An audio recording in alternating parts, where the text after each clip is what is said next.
Hysound unoziva pekudiwa izvozviya mauti talented InnoMas riva uri taipi singade mari wakazvininipisa unotya mwari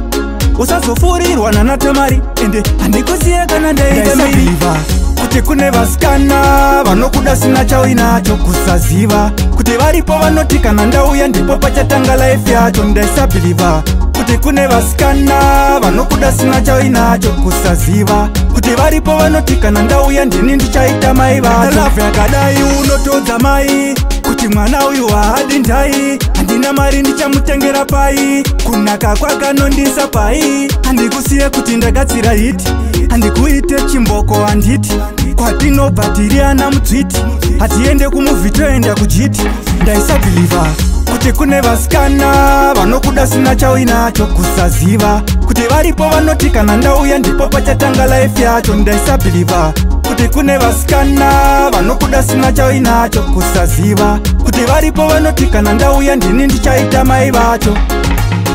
uri taipi singade mari wakazvininipisa unotya mwari usazofurirwa nanatamari ende handikusiye kana ndaita mbiri bebi takabva munhamo tese saka handei tinoona tete aindiseka ndichigara kwaseke upenyu hwese bebiaisatese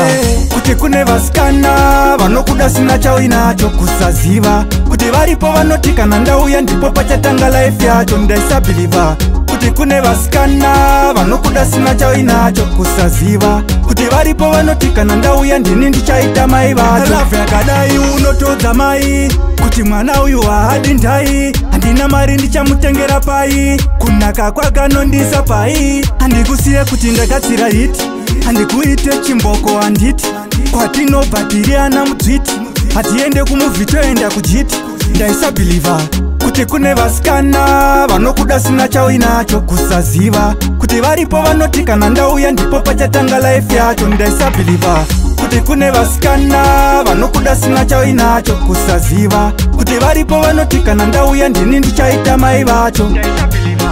kuti kune vasikana vanokuda sina chauinacho kusaziva kuti varipo vanoti kana ndauya ndipo pachatanga life yacho vanokuda sina chauinacho ndini ndichaita mai vacho